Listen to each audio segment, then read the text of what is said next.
नमस्कार मंडळी, हर हर महादेव. आपल्या सर्वांचं आजच्या या खास व्हिडिओमध्ये मनापासून स्वागत आहे. श्रावण महिना म्हटलं की आपल्या डोळ्यांसमोर येतात महादेव, शिवलिंग, बेलपत्र, अभिषेक, महामृत्युंजय मंत्र आणि भक्तीचं सुंदर वातावरण. अनेक भक्त श्रावणामध्ये सोमवारचा उपवास करतात, मंदिरात जातात, शिवलिंगावर जल अर्पण करतात आणि मनोभावे महादेवांची पूजा करतात. पण पूजा करताना काही गोष्टींबाबत आपल्या धार्मिक परंपरांमध्ये विशेष नियम आणि समजुती सांगितलेल्या आहेत. आजच्या व्हिडिओमध्ये आपण अशा 7 गोष्टींबद्दल जाणून घेणार आहोत ज्या महादेवाच्या पूजेमध्ये टाळाव्यात असे परंपरेनुसार मानले जाते. तर व्हिडिओ शेवटपर्यंत नक्की पहा, कारण शेवटची गोष्ट अनेक भक्तांच्या लक्षात येत नाही. आणि तुम्ही महादेवांचे भक्त असाल तर कमेंटमध्ये एकदा मनापासून लिहा ओम नमः शिवाय. चला तर मग सुरुवात करूया. तर पहा, पहिली चूक, बेलपत्र अर्पण करताना निष्काळजीपणा. पहा, महादेवाच्या पूजेमध्ये बेलपत्राला विशेष महत्त्व दिलं जातं. परंपरेनुसार शिवलिंगावर बेलपत्र अर्पण करताना ते स्वच्छ असावं आणि शक्यतो ताजं असावं. बेलपत्र अर्पण करताना भक्ती आणि श्रद्धा महत्त्वाची मानली जाते. बेलपत्राच्या पानांवर असलेली 3 पानं भगवान शिवाच्या त्रिशूलाशी आणि विविध आध्यात्मिक अर्थांशी जोडली जाते. म्हणून बेलपत्र फक्त ठेवायचं म्हणून न ठेवता मनात महादेवांचं स्मरण करून अर्पण करा. आणि एक महत्त्वाची गोष्ट की बेलपत्र अर्पण करण्याची पद्धत ही कुटुंबानुसार, परंपरेनुसार वेगवेगळी असू शकते. म्हणून पूजा करताना श्रद्धेबरोबर बेलपत्र हे आपल्या परंपरेचा आदर करून अर्पण करा. जशी तुमच्या कुटुंबाची पद्धत असेल त्या पद्धतीने तुम्ही अर्पण करू शकता. फक्त ते स्वच्छ असावं आणि ताजं असण्याचा प्रयत्न करा.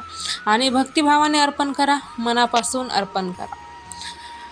नंबर 2, दुसरी चूक, शिवलिंगावर काहीही अर्पण करण्याची घाई. पहा, महादेवाची पूजा करताना अनेक वस्तू अर्पण केल्या जातात, पण प्रत्येक वस्तू प्रत्येक परंपरेत मान्य असेलच असं नाही.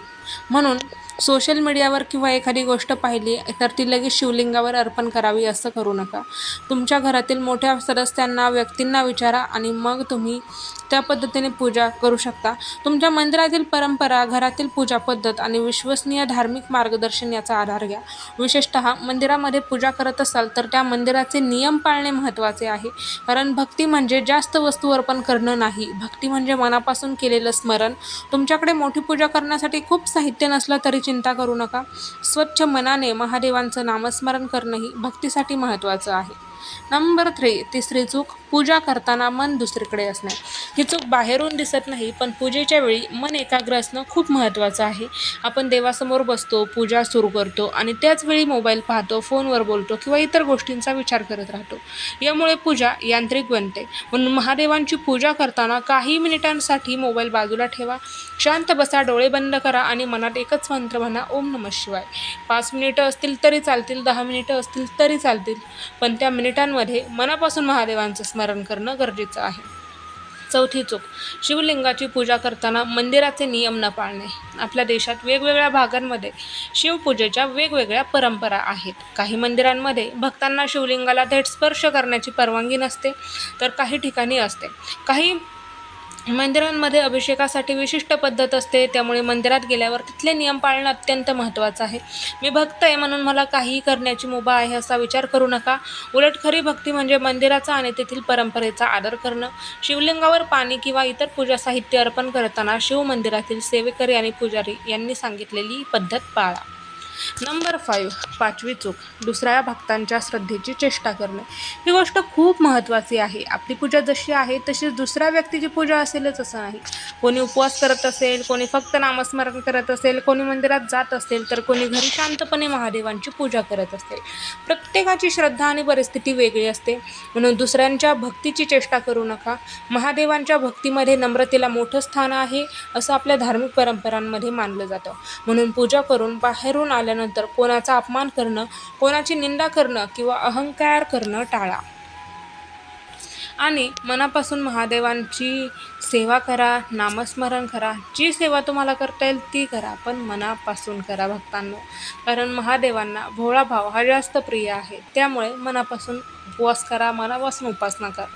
6वी चूक, उपवास म्हणजे शरीराला त्रास देणे समजणे. पहा, श्रावणातील सोमवार किंवा इतर धार्मिक उपवास अनेक जण श्रद्धेने करतात, पण उपवासाची पद्धत प्रत्येकाची वेगळी असू शकते. जर एखाद्या व्यक्तीला आरोग्याशी संबंधित समस्या असतील, औषधं सुरू असतील किंवा डॉक्टरांनी काही आहाराचे नियम त्यांना घालून दिले असतील, तर फक्त धार्मिक कारणासाठी स्वतःला त्रास देणे योग्य नाही. आपल्या शरीराची काळजी घेणंही महत्त्वाचं आहे. उपवास करत असाल तर तुमच्या आरोग्यानुसार योग्य पद्धत निवडा आणि गरज असल्यास डॉक्टरांचा सल्ला घ्या. त्यांच्या सल्ल्याने उपवास करा. कारण देवभक्ती करताना स्वतःच्या आरोग्याकडे, म्हणजेच जर स्वतःला त्रास होत असेल तर आपण आपल्या आरोग्याशी रिलेटेड, म्हणजे आरोग्याला त्रास होणार नाही या पद्धतीने उपवास करणं गरजेचं आहे. 7वी चूक, फक्त पूजा करून चांगल्या कर्माकडे दुर्लक्ष करणं. आता आपण शेवटच्या आणि सर्वात महत्त्वाच्या मुद्द्यावर आलो आहोत. आपण महादेवाची पूजा करतो, बेलपत्र अर्पण करतो, अभिषेक करतो, मंत्रजप करतो, पण जर त्याचवेळी आपण सतत खोटं बोलत असू, कोणाला त्रास देत असू, गरजू व्यक्तीची मदत करण्यास नकार देत असू किंवा मनात सतत द्वेष ठेवत असू, तर आपल्या भक्तीचा खरा अर्थ आपण विसरतो. देवपूजा ही केवळ बाहेरची कृती नसून मन आणि आचरण शुद्ध करण्याची आठवण आहे, असा धार्मिक दृष्टिकोन आहे. म्हणून श्रावणात एक छोटासा संकल्प करा. दररोज कोणाला तरी मदत करायची, गरजू व्यक्तींशी प्रेमाने बोलायचं, आईवडिलांचा आदर करायचा, विनाकारण कोणाची निंदा करायची नाही, कोणाचा अपमान करायचा नाही, कोणाला दुखवायचं नाही आणि शक्य तितके शांत आणि सकारात्मक राहायचं. हेच महादेवांच्या भक्तीचं सुंदर रूप होऊन जातं. आता तुम्ही म्हणाल की मग महादेवांची पूजा कशी करावी? जर तुम्हाला घरी साधी पूजा करायची असेल तर सर्वात आधी पूजा करण्याची जागा स्वच्छ करा. स्वतःही स्वच्छ होऊन शांत मनाने आणि स्वच्छ कपडे परिधान करून शांत मनाने पूजा करा. मन स्थिर ठेवा, महादेवांचं स्मरण करा. तुमच्या परंपरेनुसार शिवलिंगाला जल अर्पण करा. बेलपत्र उपलब्ध असेल तर श्रद्धेने अर्पण करा. ओम नमः शिवाय या मंत्राचा जप करा आणि शेवटी मनापासून प्रार्थना करा.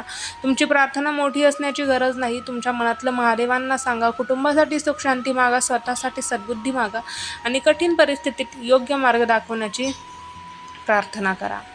तर श्रावण महिना हा भक्तिचिंतन आणि सकारात्मकतेचा काळ म्हणून अनेक जण श्रद्धेने पाळतात. म्हणून या श्रावणात एक सुंदर संकल्प करूया की मी महादेवांचं नामस्मरण करेन, चांगलं वागेन आणि शक्य तितकी दुसऱ्यांची मदत करेन. जर तुम्हालाही महादेवांवर श्रद्धा असेल तर कमेंटमध्ये लिहा हर हर महादेव. व्हिडिओ आवडला असेल तर लाईक करा. आपल्या मित्रमैत्रिणी आणि कुटुंबातील महादेव भक्तांसोबत शेअर करा आणि अशाच मराठी धार्मिक आणि माहितीपूर्ण व्हिडिओंसाठी आपल्या चॅनलला सबस्क्राईब करा. पुन्हा भेटूया एका नवीन व्हिडिओमध्ये. तोपर्यंत हर हर महादेव. ओम नमः शिवाय.